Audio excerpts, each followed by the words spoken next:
Inspirasi, Inforia, Islami, semuanya di YouTube.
عن ابن عباس رضي الله عنه عن النبي صلى الله عليه وسلم قال: من عاد مريضا لم يحضر أجله فقال عنده 7 مرات: أسأل الله العظيم رب العرش العظيم أن يشفيك إلا عافاه الله من ذلك المرض. Daripada Ibnu Abbas radhiyallahu anhu, Nabi SAW bersabda, orang yang menziarahi pesakit yang belum tiba saat-saat kematiannya, lalu ia berkata di sisinya sebanyak 7 kali, aku bermohon kepada Allah yang Maha Besar, Tuhan Arasy yang Agung, agar menyembuhkan engkau. Nescaya Allah akan menyelamatkannya daripada penyakit itu. Hadis riwayat Abu Daud. أمسينا وأمسى الملك لله والحمد لله لا إله إلا الله وحده لا شريك له له الملك وله الحمد وهو على كل شيء قدير. رب أسألك خير ما في هذه الليلة وخير ما بعدها، وأعوذ بك من شر ما في هذه الليلة وشر ما بعدها. رب أعوذ بك من الكسل وسوء الكبر. رب أعوذ بك من عذاب في النار وعذاب في القبر. Kami dan seluruh kerajaan memasuki waktu petang kerana Allah. Segala puji bagi Allah. Tiada sesembahan yang berhak disembah melainkan Allah semata. Tiada sekutu baginya. Semua kerajaan hanya miliknya dan segala pujian hanya untuknya. Dia Maha berkuasa atas segala sesuatu. Wahai Tuhanku, aku memohon kebaikan yang ada di hari ini dan setelahnya. Sebaliknya aku memohon perlindungan dari keburukan yang ada di hari ini dan setelahnya.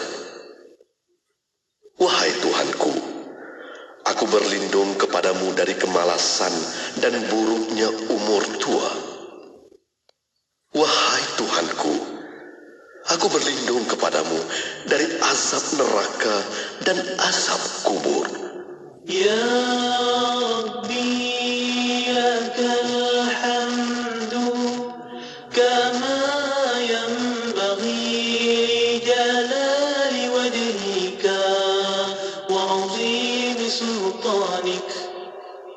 Wahai Tuhanku, bagimu segala pujian sebagaimana yang selayaknya dengan kebesaranmu serta keagunganmu, kekuasaanmu. Ya Rabbi lakal hamdu kama yanbaghi jalali wajhika wa 'azimi sultanik. Wahai Tuhanku, bagimu segala pujian sebagaimana yang selayaknya dengan kebesaranmu serta keagunganmu, kekuasaanmu. Raditu billahi rabba wa bil islami dina wa bi Muhammadin nabiyyan wa rasula. Aku rida Allah sebagai Tuhan dan Islam sebagai agama, Nabi Muhammad sebagai Nabi dan Rasul. Raditu billahi rabba wa bil islami dina wa bi Muhammadin nabiyyan wa rasula. Aku rida Allah sebagai Tuhan dan Islam sebagai agama, Nabi Muhammad sebagai Nabi dan Rasul. Ikan siakap buah papaya ayuh dimakan dengan berselera. Sekiranya wakaf menjadi budaya, umatkan hidup dengan sejahtera. Amanah Saham Nasional Berhad kini memperkenalkan konsep wakaf terbaru melalui konsep wakaf saham amanah. Menggabungkan dua konsep penting iaitu pelaburan dan wakaf. Ayuh, jangan melengah lagi. Jom berwakaf bersama ASNB untuk pengurusan yang lebih profesional dan telus. Pesanan dari saya, Badli Shah bin Alauddin. Hello, Assalamualaikum Adila. Saya ni Maria. Waalaikumsalam. Ya, Maria. Kenapa tu? Ni tadi saya dengar radio IKIM. Tempahan sewaan dewan untuk majlis kahwinan dah dibuka dan anak awak nombor 2 nak kahwin kan? Oh, ya ke? Alhamdulillah. Lega sangat. Buat majlis perkahwinan di Dewan IKIM tu, kemudahan surau, pakaian luas, akses ke lebuh raya dekat dan harga yang ditawarkan pun berbatutan. Senang cerita, semualah kemudahan ada. Kalau macam tu, cepatlah WhatsApp 0118-353-0746 untuk tempahan sekarang. Majlis korporat keraian pun boleh tempah. Saya ulang Maria nombornya ya, 0118-353-0746. Okey, terima kasih banyak-banyak. Sekarang saya telefon. Assalamualaikum. Anda kini sedang mendengar Destinasi IKIM bersama Mona Jasman.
Dikala kita sedang menikmati betapa mudahnya untuk mendapatkan air bersih, saudara kita di Yaman Allah uji sebaliknya.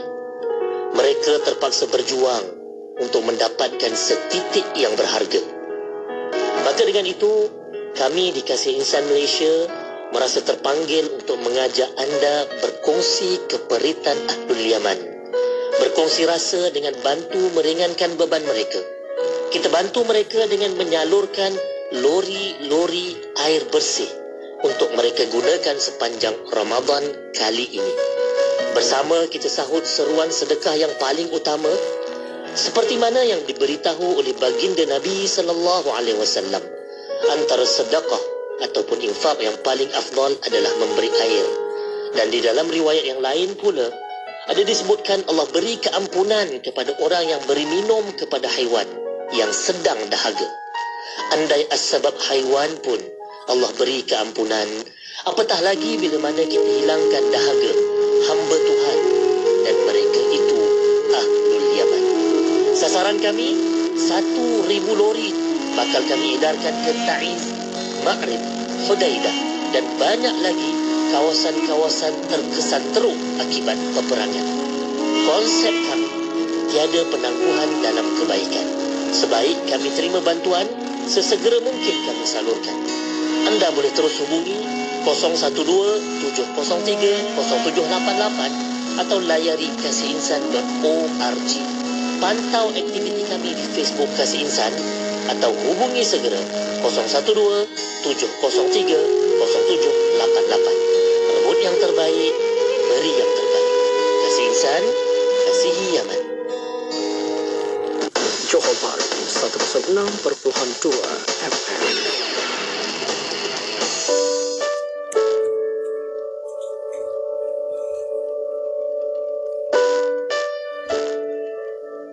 Kita pohon kehadrat Allah, ya Allah, pimpinlah hati, pimpinlah lidah, pimpinlah telinga, pimpinlah rasa kami, pimpinlah pandangan kami sehingga kami dapat bercakap, memahami, bertepatan dengan apa yang Engkau inginkan, ya Allah. Kerana kita sebagai seorang hamba, kita beribadah bukan kerana apa yang kita suka. Kita buat ialah apa yang Allah suka. Dan oleh kerana kadang-kadang kejahilan kita inilah yang kadang-kadang buta mata kita untuk melihat sebenarnya apa yang Allah suka. Dan kerana itulah kita sering terhaka pada Allah dan kita kadang-kadang mementingkan diri kita sendiri, tidak lagi mengutamakan Allah Subhanahu wa taala.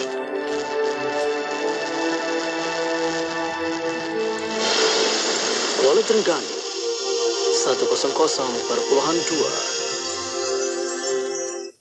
Bismillahirrahmanirrahim. Alhamdulillahirabbil alamin wassalatu wassalamu ala asyrafil anbiya wal mursalin sayyidina Muhammad wa ala alihi wa sahbihi ajmain. Assalamualaikum warahmatullahi taala wabarakatuh. Pada para pendengar yang masih setia bersama kami di Radio Institut Kefahaman Islam Malaysia, Radio IKIM, alhamdulillah untuk waktu ini masih bersama destinasi IKIM untuk jam kedua bersama anda. Dan untuk bersama hari Selasa, insya-Allah kita akan bawa kepada anda rancangan Islam Agamaku. Dan untuk anda boleh tonton di YouTube IKIM Media dan insya-Allah kita akan buka ruang dan peluang untuk anda boleh hantarkan soalan melalui WhatsApp konti 0112900404. Dan untuk di rantau Asia Tenggara, Islam Agamaku bersama Al-Fadhil Ustaz Muhammad Suhaimi bin Abdul Aziz ada di konti pada waktu ini. Kita mengalukan kehadirannya. Assalamualaikum Ustaz. Waalaikumsalam warahmatullahi wabarakatuh. Apa khabar Ustaz? Kaifa halika? Alhamdulillah berkhair. Alhamdulillah. Masya-Allah, alhamdulillah. Terima kasih Ustaz, walaupun sibuk macam mana pun datang juga ke konti Radio IKIM, alhamdulillah. Dan untuk petang ini bersama Ustaz kita akan bincangkan tentang proses dan prosedur pengislaman. Dan untuk waktu ini untuk mukadimah Ustaz, silakan. Bismillahirrahmanirrahim. Assalamualaikum warahmatullahi wabarakatuh. Alhamdulillahirabbil alamin wassalatu wassalamu ala asyrafil anbiya'i wal mursalin wa ala alihi wa sahbihi ajma'in. Allahumma salli ala sayyidina Muhammad wa ala alihi wa sahbihi wa barik wa sallim. Radina billahi rabba wa bil islami dina wa bi Muhammadin nabiyya wa rasula, amma ba'd. Yang dikasihi Puan Mona Jasman selaku DJ, seterusnya penerbit dan seterusnya penonton-penonton atau pendengar-pendengar yang berada di mana saja berada. Alhamdulillah, syukur pada Allah Subhanahu Wa Taala kita berada pada petang ini dalam walaupun cuaca yang sangat panas, saya bersyukur pada Allah dalam konti ini sejuk. Alhamdulillah, seronok nikmat. Saya pakai uniform ni baru balik daripada program. Hari ni nak kongsi sikit lah pagi ni. Tengah hari petang tadi ataupun tengah hari tadi kami ada di Masjid Negara ada satu majlis pengislaman. Alhamdulillah kita dapat kumpulkan 7 orang dan kami menjemput hari ini Yang Berhormat Menteri Agama sendiri, Datuk Dr. Naim Mukhtar, yang beliau sudi hadir berikan satu pengisian kepada saudara-saudara baru dan akhirnya beliau sendiri yang mengislamkan, syahadahkan. Insya-Allah ini saya anggap satu syiar yang besar kepada negara kita dan juga kepada masyarakat bahawa kalau menteri itu mengislamkan dan betapa akan membukalah lagi lembaran-lembaran baru, saudara-saudara baru yang terbuka hati mereka melihat keindahan Islam, mudahnya Islam, cantiknya Islam itu dan mudahnya dapatkan jadual beliau walaupun seorang pemimpin negara yang sibuk tapi sanggup meluangkan masa, sedikit masa kita ambil telah tempoh sejam untuk beliau mengajarkan kalimah syahadah pada saudara-saudara serta memberikan bimbingan dan juga nasihat kepada kita semua. Alhamdulillah. Baik, jadi atas dasar itulah juga kita membicarakan tentang sebenarnya panduan, proses dan prosedur pengislaman. Jadi ada ramai juga orang tanya saya, susah sangat kena masuk Islam. Keyword kita nak sebut beginilah. Islam ni agama yang mudah. Inna dina yusrun. Islam itu mudah. Jadi bila Islam itu mudah, Nabi SAW menyebut yassiru wala tu'asiru. Mudah dan permudahkan orang. Jangan kita mempersulitkan orang. Jadi atas dasar itulah Islam ni agama yang mudah dan kita mesti mempermudahkan orang mengenali Islam ataupun lebih lagi dia nak memahami Islam. Dan namun demikian kita kena jaga dari sudut kita cakap mudah tapi jangan sampai terus orang menginjak-injak Islam, memperlekeh-lekehkan Islam sampai orang Islam tu dianggap tak laku pada pandangan orang. Tidak. Jadi kita ada satu value, satu nilai, satu harga maruah yang tinggi pada Islam itu. Jadi maksudnya dari sudut kita nak mengajar pada orang Islam, berdakwah kepada semua orang kena berdakwah, mengajak orang masuk Islam, semua orang kena mengajak orang masuk Islam. Namun kena adalah sedikit tata cara. Saya nak masuk sini tadi pun banyak benar kan, kena ambil kad security dulu, kena daftar diri, kemudian bukan semua bilik kita boleh masuk, konti ni kena minta izin. Begitulah, dia ada SOP dia. Dan begitulah juga dengan Islam. Baik, tingkat awal ni nak sebutnya bahawa susah sangat ke nak mengajak orang masuk Islam? Jawapannya sangat-sangat mudah. Sangat mudah. Kita nak bercakap yang pertama, proses nak mengislamkan orang itu. Jadi pertama sekali, jangan duk fikir nak Islam orang mesti ada satu seremoni, satu majlis. Macam pagi tadi kita ada majlis lah. Sebab itu memang officialnya kita jemput menteri, mestilah ada majlis, memang kena tunggu daripada pagi, kita tempah makanan sikit, begitulah kita jemput bakal-bakal saudara baru kita. Tetapi secara umumnya kita nak mengajak masyarakat masuk Islam tu senang dan boleh dibuat di mana saja. Tak perlu tunggu nak pergi masjid dulu baru masuk Islam, tidak. Kadang-kadang kita boleh. Ini kita sebut nak masuk Islam ni mengajarkan kalimah syahadah. Jadi kat rumah boleh, dekat pejabat boleh, kat masjid boleh. Saya pengalaman saya masa PKP baru 2020-2021 ada orang nak masuk Islam. Dia cakap macam mana, saya pun cakap macam mana, pening. Sebab pejabat semua tutup. Kita nak keluar rumah pun tak berani. Macam mana kita buat video call, ucaplah kalimah syahadah di situ. Itu yang mampu kita buat. Sebab pertama sekali proses mengucapkan kalimah syahadah. Baik, Islam ni kita sebut mudahnya adalah bila orang nak masuk Islam dengan perantaranya kalimah syahadah. Dia membenarkan perakuan bahawa Allah itu yang disembah dan tidak menyembah selain pada Allah. Dan perakuan bahawa Nabi Muhammad itu adalah pesuruh Allah. Jadi itu, dia tidak ada satu ritual yang berat, tidak perlu dengan satu benda yang pelik-pelik. Cukup sekadar perakuan dengan lidah, hati yang membenarkan dan juga amalan dengan tindakan. Dan saya selalu sebut kita punya tema everyone can syahadah. Setiap orang boleh bersyahadah. Boleh buat pada satu di mana-mana tempat yang selesa. Yang kedua, bila-bila masa. Jangan tunggu siang, jangan tunggu malam. Kalau rasa orang tu dia bersedia, silakan mengucapkan kalimah syahadah. Tidak perlu menunggu majlis rasmi. Tunggu majlis rasmi bila? Minggu depan. Silap-silap orang tu meninggal dunia. Kan? Saya pernah pengalaman ada orang dia nak mengajakkan orang syahadah ni mengambil masa 5 tahun. Suatu masjid lah. Saya tak nak sebut 5 tahun. Kenapa dia kata saya nak tengok dia ni? Jujur ke tak ikhlas? Tak ikhlas. 5 tahun dia uji orang nak masuk Islam. Tadi pun ada seorang, kita ajak salah seorang yang mengucapkan kalimah syahadah bersama dengan menteri. Dia kata saya menunggu 6 tahun. Tapi bukan masalah kita sebab dia berhadapan dengan keluarga. Bu ayah dia yang menghalang. Sehingga mak ayah meninggal dunia, barulah dia boleh dengan lapang hatinya untuk mengucapkan kalimah syahadah. Itu bukan masalah kita lah. Tapi kalangan kita ni ada juga tunggu majlis. Majlis bila? Bulan depan. Tak perlu. Kemudian nak tunggu pegawai agama datang. Itu saya sebut proses yang seterusnya. Nak ngajarkan kalimah syahadah ni, jangan menunggu. Bahkan kat Mona pun boleh, kan? Kat dalam konti ni pun kalau ada orang kata saya nak ucap syahadah, kita ajarkan sama-sama dalam konti ni pun boleh. Baik.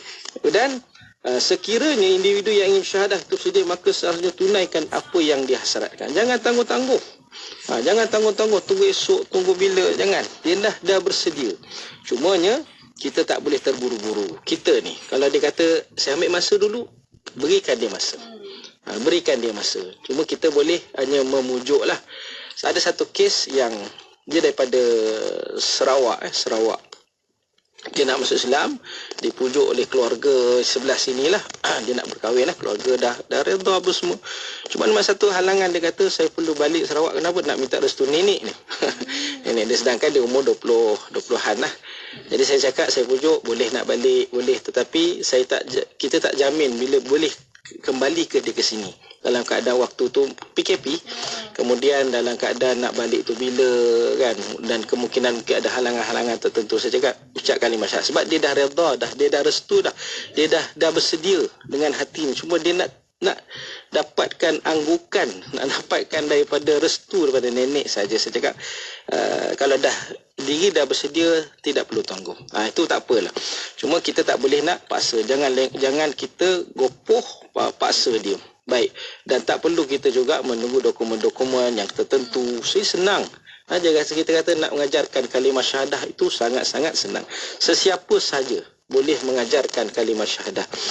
Dan insyaAllah proses pusingan yang kedua, kita akan tengok pula, barulah kita sebut tentang prosedur. Segala-galanya prosedur sebab dia tertakluk kepada undang-undang. Dia ada akta dia ada perlembagaannya. Jadi kerana itulah kita akan bercakap tentang prosedur dalam pusingan kedua, insya-Allah. Allah alam. Alhamdulillah. Terima kasih Ustaz. Dan untuk waktu ini kita akan berehat seketika. Kita akan kembali selepas ini. Dan untuk para pendengar, boleh hantarkan soalan anda melalui WhatsApp konti 01129004 dan juga boleh tinggalkan di YouTube IKIM Media. Berehat seketika pada waktu ini, kembali selepas ini untuk anda terus setia bersama kami hanya di Destinasi IKIM. استمروا معنا في إذاعتكم إذاعة معهد الوعي الإسلامي الماليزي Lembah Kelang 91.5 FM.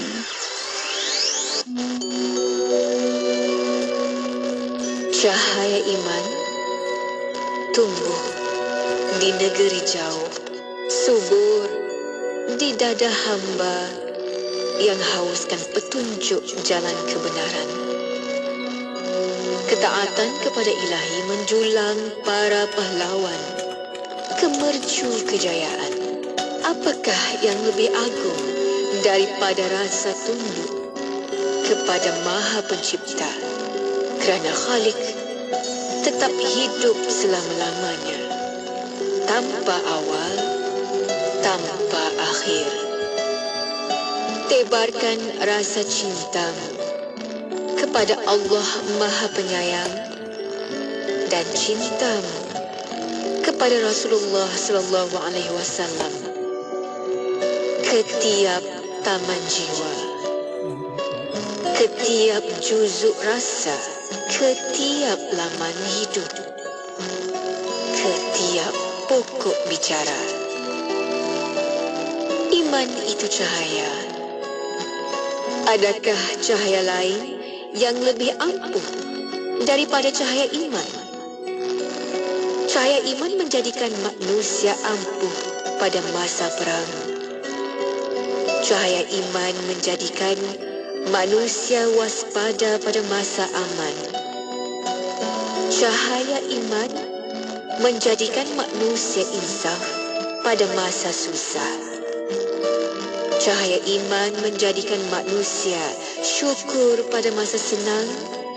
Cahaya iman menjadikan manusia kekal pada masa tewas. Cahaya iman menjadikan manusia tabah pada masa jatuh. Tanpa iman, gelitalah jiwa. Sajak itu tadi bertajuk Iman Itu Cahaya, hasil nutilan Dharma Muhammad.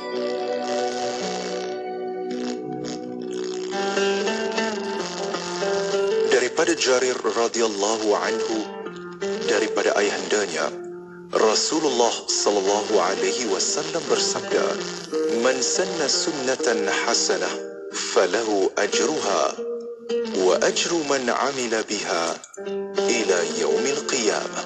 Maksudnya, sesiapa yang memberi contoh tauladan yang baik, maka dia akan mendapat pahala dan pahala orang-orang yang meniru perbuatannya sehingga hari kiamat.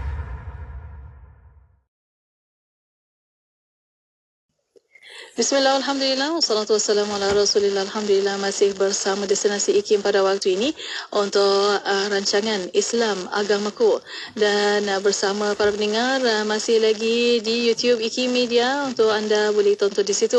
Dan soalan pertanyaan boleh hantarkan melalui WhatsApp punti 01129004 atau boleh tinggalkan di YouTube IKIM Media. Untuk waktu ini, alhamdulillah, Islam Agamaku masih bersama Al-Fadhil Ustaz Muhammad Suhaimi bin Abdul Aziz, masih menceritakan tentang proses dan prosedur pengislaman. Dan untuk waktu ini bersama Ustaz, kita sambung kembali. Kita nak tahu apalah prosedur. Kita tak tahu nak masuk Islam ni mesti ada prosedur dan sebagainya. Bukan syahadah sahaja kan Ustaz? Apa prosedur ni? Silakan Ustaz. Baik, alhamdulillah. Tadi senang saya sebut mengajarkan kalimah syahadah sangat senang, tapi kita mestilah ada proses prosedurnya sebab dia tertakluk kepada undang-undang dan akta. Baik. Kemudian saya nak sebut syarat nak masuk Islam. Ni bagi orang yang belum Islam lah. Pertama sekali mestilah dengan kesedaran diri. Maksudnya dia datang tu dia dalam keadaan minda yang sedar. Ada orang memang dalam keadaan mabuk. Dia memang ucap syahadah tapi bila orang cakap dia ni mental ataupun mabuk ataupun dalam keadaan pengaruh dadah, kita tak terima tu.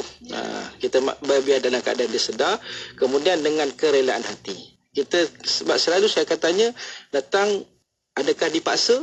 Tidak. Tadi pun menteri pun sebut tadi, kita masuk Islam dengan keikhlasan hati kita, dengan kerelaan. Kalau kita lafazkan dengan penuh ikhlas dengan jiwa kita, bukan dengan paksaan, ugutan, ancaman ataupun mengharapkan habuan apa-apa. Baik, kemudian dia mesti lafazkan kalimah syahadah tu dalam bahasa Arab. Walaupun dia orang Cina, dia orang India, dia orang Filipin dan sebagainya, kalimah syahadah, sebab itu kita ajarkan kalimah tu satu demi satu. Mana dengan bahasa yang dia boleh ikut, dengan bahasa yang ikut. Baik, kemudian dia faham. Dia faham dengan terjemahan. Kadang-kadang dia tak boleh faham bahasa Melayu, kita sebut bahasa Arab, bahasa Inggeris. Confirm tak bahasa Arab, bahasa Inggeris ataupun mungkin bahasa-bahasa tertentu yang dia faham. Yang maksudnya tidak ada Tuhan yang disembah melainkan Allah dan Nabi Muhammad adalah pesuruh Allah. Ini benda yang syarat wajib kita lafazkan kepada dia. Kemudian kalau dia tak boleh cakap, maknanya dia bisu. Dia kena boleh bahasa syarat ataupun menunjuk apa yang konteks yang bisu ni bila tak dengar juga kan. Dia tunjukkan teks yang kita tunjukkan kepada dia. Baik. Dan kemudian mestilah ada dua orang saksi yang menyaksikan. Apa syarat saksi? Agama Islam, sempurna akal, berumur tidak kurang daripada 18 tahun. Baik. Kemudian saya nak ringkaskan juga kepada pengurus pengislaman. Dia ada pengiring, kadang-kadang datang seorang. Bagi kami perkim, kami mempermudahkan. Sebaiknya dia bawa saksi, tetapi kalaulah dia datang seorang, sebenarnya kami terima.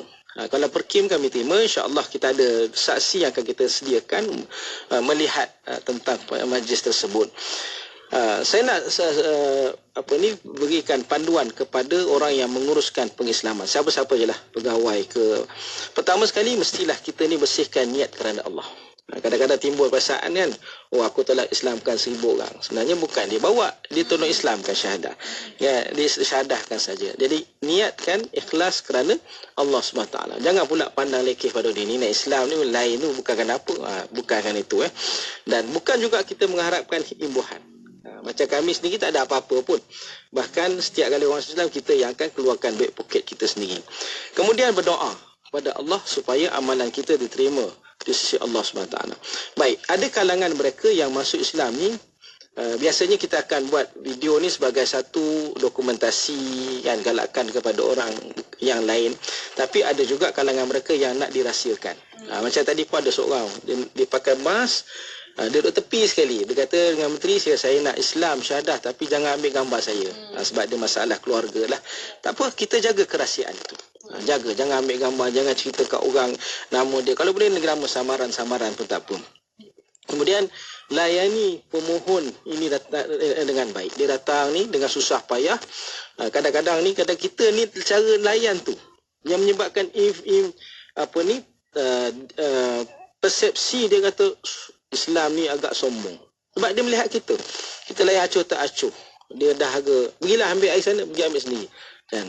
Cara kita tu patutnya kita layan lah. Nak air, kita bagikan air, minum dan sebagainya. Tunjukkan kat mana tempat nak photo state, kita tunjukkan. Saya tak ada dokumen yang begini, kita ajarkan kan. Kemudian bahasa yang paling mudah difahami. Bahasa apa? Baik, kemudian permudahkan urusan, membantu mengajarkan kalimah syahadah. Jangan kita marah dia pelat. Saya pernah ajarkan orang yang tidak ada gigi. Cakap pun kita pun yang penting dia boleh cakap tu kalimah syahadah tu dan dia faham, cukup dah peringkat awal kan. Jangan kita tak betul ni, salah ni, makhraj ni tak betul. Dia mengulang 3-4 kali, akhirnya kita marah kat dia. Sedangkan itulah kali pertama dia mengenal kalimah syahadah. Jadi kita permudahkanlah dia. Dan kita kena tenang dan sabar. Dia ada kerenah-kerenah tertentu. Baik, nak ringkaskan lagi. Jadi prosedur ni di peringkat kita ada 2 negeri ni, peringkat kami Perkim lah. Kemudian kita ada di wilayah persekutuan, di wilayah persekutuan. Apa yang perlu dibawa pemohon yang nak Islam? Biasanya dia akan dibawa oleh pengiring. Pertama sekali mestilah kad pengenalan. IC. Orang tanya IC photostat macam mana? Dia jadi susah sikit lah, kena budi bicara daripada pegawai itu. Sebaiknya kad pengenalan yang betul lah. Banyak berlaku kad pengenalannya hilang. Dia ada kad pengenalan salinan. Sebab apa hilang? Biasanya keluar masuk penjara tu biar itulah akan jadi macam tu, hilang dan sebagainya. Kemudian kalau dia warga asing, pastikan pasport ataupun visa itu yang telah di validkan. Maknanya yang inilah yang bukan dah mati, tamat tempoh dan sebagainya. Kalau tamat tempoh macam tadi ada seorang warga Filipina masuk Islam, kita kata tapi sebab dia proses untuk mengesahkan, saya kata uruskan tu. Syahadah tak ada masalah. Kita akan bagi surat sokongan. Kemudian 2 keping gambar. 2 keping gambar. Kalau kami Perkim datang dia tak ada gambar, macam mana? Tak, kita ambil je lah gambar. Kan? Senang je. Kita ambilkan gambar, kita tolong printkan. Kemudian 2 orang saksi lelaki Islam warga negara Malaysia. Itu dari peringkat Jawi lah. Kalau kami Perkim, insya-Allah dari sudut tu kita akan sediakan saksi untuk pemudahkan. Sebab dia datang seorang, kadang datang sama-sama mu'alaf, kadang-kadang datang sama-sama perempuan. Macam mana? Jadi sebab dia nak saksi 2 orang lelaki, kita sediakan saksi lah, penting mudah. Begitu juga dengan Selangor pun lebih kurang begitu. Dia punya syarat dan dia punya tata cara dan prosedur. Paling penting adalah kad pengenalan tu lah. Pastikan ada kad pengenalan. Nanti saya akan sebut dalam pusingan ketiga. Bagaimana orang tak ada kad pengenalan? Bagaimana orang bawah umur usia? Usia mana 18 tahun. Baik. Kemudian sedikit lagi. Sesi temu bual. Ini pengalaman. Saya cerita pengalaman-pengalaman kami. Dan apa yang kami buat daripada Perkim. Tempoh dia bertemu dengan kita hanyalah 30 minit. Tidak lebih. Ada mungkin lebih sikit pun mungkinlah sebab nak memahamkan dia.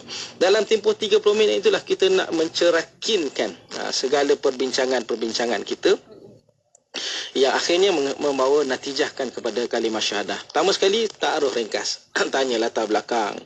Ini kepada orang yang menguruskan, pembimbing syahadah itu. Dia bukan kerjanya mengajarkan syahadah je tau. Kalau boleh, mesti dia memberikan satu sesi taklimat-taklimat ringkas. Kemudian pertama, ta'aruf ringkas, tanya latar belakang, asal-usul sebagainya. Kemudian, dari sudut tanya pemohon, dia ni boleh fasih bahasa apa? Fasih bahasa apa? Kalau bahasa Korea susah sikit lah. Sebab itu orang yang buat temu janji dengan kita, saya akan tanya dulu, dia bangsa apa? Bangsa apa? Orang Sabah kita akan sediakan orang Sabah. Orang Sarawak kita orang Sarawak. Orang Siam kita ada orang Siam. Di Perkim saya ingat semua bangsa ada. Semua bangsa ada, insya-Allah. Yang mana adalah yang jauh-jauh semua Afrika pula tak pernah dengar nama, tu susahlah kita ada kan. Baik, kemudian kena tanya sikit, apa sebab dia memeluk Islam? Maksud kehadirannya sebab apa? Supaya kita tahu latar belakang dia, sama ada dia sebab perkahwinan, perceraian, ada juga macam-macam kesedaran diri, pelajaran, akademik dan sebagainya, supaya kita tahu kat situ. Baik, kemudian sejauh mana kefahamannya terhadap Islam? Kena tanya. Bukan kita nak memberatkan dia, tanya ringkas-ringkas je. Jangan paksa dia, oi, bagi tu 5 perenggan. Sukutlah kita tahu sebab apa yang dia faham dari Islam. Supaya kita tahu level dia. Kemudian siapa dia datang, apa hubungan dengan yang membawa, supaya kita tahu. Dan last sekali yang penting tentang soalan ni, sebelum kita tanya tentang kita bagi taklimat, adalah apakah dia datang ni ataupun dia nak masuk Islam dengan sukarela ataupun sebalik. Itu paling penting. Sebab kalau dia kata saya ni dipaksa, saya sebenarnya tak nak masuk Islam, orang paksa saya, kita akan berikan tempoh kepada dia ataupun kita berikan ruang kepada dia. Tapi kalau dia kata ya, saya datang dengan sukarela, maka di situlah kita akan terus membimbing kepada bahagian seterusnya. InsyaAllah kita akan sambung pusingan yang ketiga, taklimat Islam, insyaAllah. Ya, insyaAllah. Terima kasih Ustaz. Dan untuk waktu ini kita akan berehat sekali lagi. Kita akan kembali selepas ini. Untuk para pendengar, boleh hantarkan soalan anda melalui WhatsApp konti 0112900404 dan juga boleh tinggalkan soalan anda di YouTube IKIM Media. Berehat sekali lagi kembali selepas ini untuk anda terus setia bersama kami hanya di Destinasi IKIM. Miri 104.0 FM. Dalam bab kerja, memang kita nak kerja kita dulu yang cepat siap dan selesai. Namun, tiba-tiba kawan pula yang datang minta tolong. Dah kita rasa kerja kita terganggu. Jangan begitu. Amalkan konsep bahu ke bahu. Tolong-menolonglah dalam bekerja kerana kita tidak tahu bila hari terdesak kita dan ketika itu kita perlukan pertolongan orang lain. Hari ini kita tolong orang, insya-Allah esok orang tolong kita pula. Pesanan khidmat awam ini daripada saya, Siti Rohani Surani untuk Radio IKIM, Inspirasi Inforia Islami. Sultan Muhammad Al-Fatih. Sultan Muhammad Al-Fatih dididik guru-gurunya agar menguasai 7 bahasa sejak kecil lagi. 7 bahasa tersebut ialah Turki, Arab, Parsi, Greek, Serbia, Itali dan Latin. Terdapat juga penulis yang mengatakan bahawa Hebrew ialah antara bahasa yang dikuasai baginda. Penguasaan semua bahasa tersebut membolehkan Sultan Muhammad Al-Fatih berkomunikasi secara langsung dengan rakyatnya. Mereka terdiri daripada pelbagai bangsa, kaum dan agama yang tinggal di lebih 20 buah negara naungan Uthmaniyah di 3 buah benua iaitu Afrika, Asia dan Eropah. Selain komunikasi, penguasaan pelbagai bahasa juga penting bagi Sultan Muhammad Al-Fatih untuk membaca dan memahami karya atau penulisan tentang tamadun, kepemimpinan serta strategi peperangan bangsa-bangsa asing. Keupayaan Sultan Muhammad Al-Fatih untuk menguasai pelbagai bahasa pada usia muda ternyata menjadi teladan terbaik bukan sahaja bagi rakyatnya tetapi juga umat Islam masa kini, terutama golongan muda. Nak dengar celoteh para penyampai Radio IKIM? Jangan lupa untuk terus ikuti kami di semua platform media sosial seperti Facebook, IKIM FM, Instagram @IKIM.my dan TikTok @Radio IKIM bagi mendapatkan info-info terkini. Radio IKIM, inspirasi, inforia, Islami. Pulau Pinang, Perlis, Kedah dan Langkawi, 89.0. Inspirasi Inforia Islami hanya di Radio Institut Kefahaman Islam Malaysia. Terima kasih kepada anda yang masih setia bersama kami.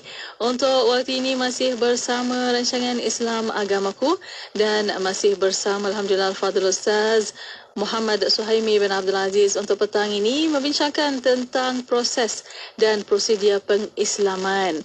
Ada banyak lagi peraturan dan prosedur Ustaz untuk kita nak laksanakan untuk ialah prosedur itu ikut undang-undang. Tapi kena juga usahakan untuk kita proses tu berjalan lancar kan. Silakan Ustaz. Baik. Untuk makluman semua pendengar-pendengar sekalian, yang nak dimudahkan adalah pemohon ataupun orang yang nak masuk Islam. Yang susah ni biar kita, maknanya yang menguruskan. Kita yang akan susah dengan adalah sedikit proses-prosesnya. Baik, pertama tadi saya sebut bila datang tadi, kita ni yang sebagai pegawai ataupun pengurus yang nak mensyahadahkan dia ni secara rasmi lah, maknanya suka ada dokumentasinya, maka tadi kita ada sesi temu bual, kita tak reka-reka tanya soalan, kemudian barulah bila dah habis selesai semua tu, dia datang dengan sukarela atau tidak, dipaksa. Bila kata ya saya sukarela, saya bersedia, maka kita masuk step yang kedua, sikit je, tak ambil masa pun. Dalam 10 minit ni pertama sekali kita sebut bahawa kita appreciate dia, kita hargai dia datang, awak datang ni anugerah daripada Allah. Ini bukan usaha kita tapi daripada Allah SWT. Kenalkan daripada Allah. Kalimah Allah tu awal-awal kenalkan dia. Baik, kemudian konsep ketuhanan bahawa Allah itu adalah Tuhan sekalian. Secara ringkas, secara yang paling mudah dia faham bahawa kita ni hidup mesti bertuhan, kita hidup mesti beragama. Dan Tuhan kita adalah sama dan satu, iaitu Allah Subhanahu Wa Taala. Kenalkan gitu. Oh, dia kata Allah itu Tuhan. Dia akan nampak, dia akan pasakkan dalam hidup dia pertama kali, first impression dia bahawa Allah itu adalah Tuhan. Dan Allah telah memilih satu jalan untuk mengenalnya, iaitulah jalan itu jalan Islam. Allah tak pilih jalan lain. Kita sebut bahawa ini kita boleh sebut dalam sini sebab awak sedang memilih Islam. Jadi inna din indallah al-Islam, jalan yang dipilih oleh Allah adalah Islam. Baik, kemudian baru kita persoalan-persoalannya iaitu kita kenalkan dia, Allah telah memilih seorang manusia untuk mengajarkan Islam. Siapa dia? Nabi Muhammad SAW. Dan itulah prasyarat kepada nak masuk Islam, iaitulah dengan kalimah syahadah, saksi Allah itu Tuhan dan menyembah hanyalah Allah, kemudian menyaksikan Nabi Muhammad adalah utusan ataupun Rasulullah SAW. Baik, selepas habis tu, tambah sikit tentang Islam ni ada rukun yang mesti kita laksanakan. Kalau tak buat, kita akan runtuh. Rukun itulah rukun Islam. Rukun Islam jelaskan sikit-sikit. Dia kadang tercengang, apa benda lah kau cakap. Tak apalah, kita bagi taklimat, ringkaskan. Jangan cerita detail-detail. Rukun Islam ada 5 perkara tu. Kemudian tambah pula, Islam ni tertegak kepada kepercayaan yang namanya rukun iman. Dia pun pening. 5, sekarang 6 pula rukun iman. Tak apa, peringkat awal dia akan begitu. Tapi ini tanggungjawab kita untuk menerangkan rukun iman pula. Baik, kemudian barulah kita cerita tentang kalimah syahadah itu. Kalimah syahadah itu terdiri daripada perakuan kita 2 kalimah, mengaku Allah Tuhan dan kita menyembah hanyalah Allah SWT, kemudian mengaku Nabi Muhammad SAW adalah pesuruh Allah. Baik, ceritakan yang penting tadi kita sebut, kita tidak memaksa sesiapa meluk Islam. Tetapi bila kita sudah meluk Islam, kita kena pegang Islam tu sampai kita mati. Kita tak boleh tukar. Islam ni bukan ibarat tukar baju, tukar kerja, tukar kereta. Tidak. Islam tu adalah agama, the way of life, cara hidup kita. Bila kita telah pilih Islam, maka kita kena berpegang itu sehinggalah kita mati. Tak boleh kita keluar daripada Islam. Kita tak beritahu dia, adakah anda faham tentang perkara tu? Dan dia akan memahamilah perkara tersebut. Kalau dia kata tak, saya nak tukar Islam, saya kata okay, kalau begitu kita beri tempoh pada dia. Kita tak nak dia masuk Islam 2 hari keluar balik, masuk Islam 3 hari keluar balik. Kita tak nak begitu. Sebab dia belum mengucap kalimah syahadah. Dia ada peluang untuk memilih. Jadi barulah bila dia kata okey, saya akan pilih Islam ni selama hayat saya, barulah selepas itu kita ajarkan kalimah syahadah itu dengan cara yang lembut, secara yang jelas, secara yang perlahan-lahan supaya dia boleh ikut dengan kalimah bahasa Arab dan juga bahasa Melayu. Bila habis syahadah tu, kita akan sama-sama baca doa, kan? Doakan kebaikan, istiqamah kepada dia. Dan selepas itulah baru dia isi borang. Kita baru isi borang. Baik, soal nama nanti kita sebut. Nama kita boleh tanya dia, adakah dia nak nama asal ataupun nama baru. Kita syorkan kalau dia kata tak perlu tukar, jangan tukar. Jangan pandai-pandai, jangan, tak sedap nama tu. Kita pandai-pandai nama kita. Nama pun susah nak sebut, kan? Nama moden. Jangan panjang-panjang. Nama yang mudah, kalau dia kata terpulang pada kita, kita namakan. Yang identiti Islam, tapi tidak membuang identiti keluarga dia itu. Itu dia punya panduan lah. Baik, kemudian barulah kita mengisi borang. Biasaannya, mengisi borang ni kita akan pandu dia. Bagaimana mengisi, ada kadang-kadang ada staff kita yang tolong bantu isi, sebaik-baiknya diisi sendiri supaya dia faham apa yang dia tulis. Tapi kalau dia sendiri pun tak tahu dia tulis apa, baik kita bantulah. Baik kita bantu. Baik, saya nak ambilkan sikit tentang beberapa persoalan. Kita beberapa minit ni, tadi 5 minit kalau kita bekerja, biasa akan timbul persoalan. Saya nak masuk Islam, Ustaz, tapi dia usia bawah 18 tahun. Macam mana? Tadi ada seorang umur 14 tahun. Tapi kita terima sebab apa? Yang menghantar dia masuk Islam mak dan ayah dia. Mak ayah dia tak Islam, anak dia tak masuk Islam lagi. Tak apalah, 14 tahun.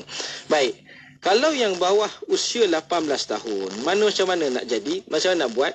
Mana-mana yang ada ibu bapa dapat kebenaran daripada kedua-dua ibu bapa. Ini yang jadi masalah setengah tempat. Dia contoh ayah jaga, ayah memang Islam, nak Islamkan anak, baguslah. Tapi dia tidak dapatkan kebenaran ibu. Ni undang-undang, saya sebut undang-undang. Bukan kata di sisi Allah SWT, memanglah kita kena Islamkan orang. Tapi di undang-undang, kena dapatkan kebenaran kedua-dua belah. Itu kalau maksudnya, ibu dan ayah yang bersama ni, yang duduk sekali. Mak kena tanya, ayah kena tanya. Walaupun yang Islam salah seorang. Dan bagaimana kalau ibu bapa yang berpisah? Berpisah. Ni banyaklah berlaku. Jadi, perlu dapatkan kebenaran bekas suami dan juga bekas isteri. Maksudnya kalau dia duduk dengan ibu, dia juga minta kebenaran daripada bekas suami. Dan inilah yang banyak kami hadapi masalah. Mak dia duduk dengan mak, ayah terpisah jauh lama dah. Ayah pun tak Islam, mak dia Islam. Jadi, mak dia tak apa, Islam. Tapi tiba-tiba bekas suami ni marah, tak bagi. Dia jadi masalah kat tu sebab dia bawah 18 tahun. Baik, kalau bapanya yang sudah meninggal dunia, tak ada masalah. Mak yang jaga, dapat kebenaran ibu. Dan kalau dia, jika sudah ibu sudah meninggal dunia, mak ayah yang jaga, hanyalah dapatkan kebenaran ayah. Dijaga oleh penjaga. Kami sedang menguruskan satu kes yang nak bawa keluar daripada rumah perlindungan, usia 18 tahun, dijaga oleh kakak, jadi sudah 18 tahun, kita dapat kebenaran, mana daripada undang-undang, dengan report polis dan sebagainya, untuk keluarkan, dan dia nak masuk Islam. Sebab dia dah 18 tahun ni kita tidak ada isu. Tidak mudah. Tidak ada perkara yang susah. Baik. Soalannya agak payah. Bagaimana kalau anak tidak sah taraf? Ini satu benda yang agak susah lah. Kalau dia tidak sah taraf, biasanya dia akan jaga oleh ibu, maka dia tidak perlu mendapatkan kebenaran ayah. Sebab dia bukan ayah dia yang sah. Tidak perlu minta kebenaran ayah dan hanya kebenaran ibu saja, walaupun dipelihara oleh ayah. Kan macam mana tak tahulah. Mak dia pun tak terima dia, tapi dia hanya dapatkan kebenaran daripada ibu sahaja. Jadi untuk memudahkan anak-anak yang 18 tahun ni, saya syorkan ginilah, Islam saja dulu. Mengucap kalimah syahadah, maksudnya selepas 18 tahun, mungkin kalau dia perlu rahsiakan. Rahsiakan, tak apalah. Kemudian selepas umur 18 tahun barulah dia ada kebebasan, hak mutlak untuk diri dia memilih agama Islam tu. Kita di negara Malaysia beramal dengan Islam ni tidak ada had dan halangan bagi umur 18 tahun ke atas. Jadi bawah tu dia memang mesti ada inilah kebenaran. Baik, sikit. Kalau yang tidak punya dokumen seperti kad pengenalan, surat beranak, visa, akad yang diiktiraf. Ini juga masalah. Umumnya kalau ikut prosedur memang tak lepas. Kita boleh syahadahkan. Cuma kami Perkim pun, kami pun tak boleh. Kami tertakluk pada undang-undang. Cuma satu je yang boleh kita bantu ialah kita keluarkan surat sokongan. Tanya dia, nama dia siapa? Saya banyak ada kes dia tak ada kad pengenalan sampai sekarang, umur 40-an. Sebab ialah lahir-lahir istilahnya terbuang, dibuang keluarga, dipelihara oleh keluarga angkat pun tak peduli soal kad surat beranak, kad pengenalan, sampailah umur 40 dia kerja-kerja gitu. Kemudian apa dia boleh Islam, saya Islam kan, tapi kita tak boleh nak buat apalah. Semua kita tanya nama dia apa, kita bagi ni buatkan satu surat sokongan. Sebabnya kalaulah berlaku kematian, kematian itulah masalah. Macam mana nak buat? Jadi kita hanya berikan ni surat sokongan dia. Dia tak ada apa-apa dokumen. Ibarat ibarat pelarian. Kita keluarkan surat sokongan, dan kalau maknanya tuntutan mahkamah lah yang akan menentukan. Selain daripada sokongan, sebab tu kita buat video kadang-kadang sebagai dokumentasi kita. Kan berlaku apa? Sebab sebenarnya berlaku, ada orang tanya, Ustaz, ada seorang ni mengucapkan kalimah syahadah. Saya tanya, ada saksi 2-3 orang, tapi ada tak apa-apa dokumen sokongan, tak ada dokumen. Dia dah mati dan keluarga ni tuntut. Saya cakap, kalau tak ada apa yang boleh kita buktikan, kita serah pada Allah. Sebab tak ada apa nak buktikan. Kan? Kita boleh cakap mulut dia adalah Islam, tapi apa buktinya? Tak ada surat, tak ada apa, dia tak ada IC, tak ada apa. Kita serah pada Allah. Keluarga tuntut untuk dibakar.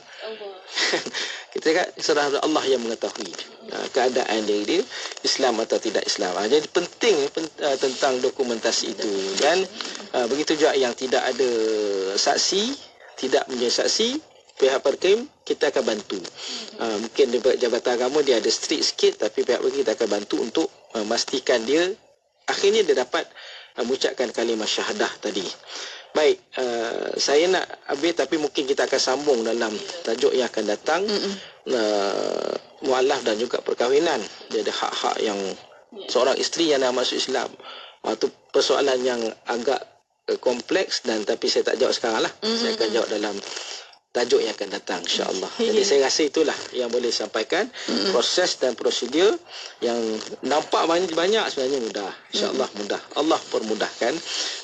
Hanya yang susah ni adalah kita ni sebagai pengurus, pegawai ataupun yang menjalankan kerja-kerja mengislamkan orang. Yang diislamkan kita nak memudahkan. Jadi sekadar itulah. Allahu a'lam. Ya, alhamdulillah. Terima kasih Ustaz atas pencerahan, dan juga kita dah tahu sebenarnya banyak prosedur yang perlu ikut untuk ialah seperti Ustaz kata, kalau ada kematian dan sebagainya, itulah yang perlu ada prosedur. Dan untuk waktu ini Ustaz, kita berterima kasih banyak-banyak kepada Ustaz. InsyaAllah banyak lagi yang kita nak bincangkan pada minggu hadapan. InsyaAllah kita jumpa lagi. Assalamualaikum. Waalaikumsalam warahmatullahi wabarakatuh. Alhamdulillah. Dan untuk para pendengar, terima kasih kepada anda, dan untuk anda terus setia bersama kami di Destinasi IKIM, Inspirasi Inforia Islami. Sentiasa bersama berkongsi info terkini. Pastinya di IKIM, Inspirasi Inforia Islami.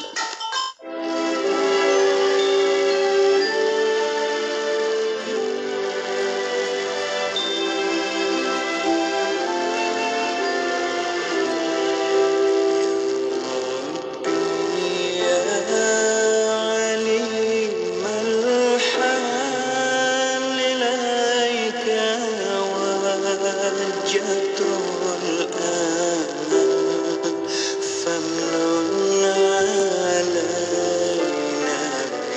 بالإكبار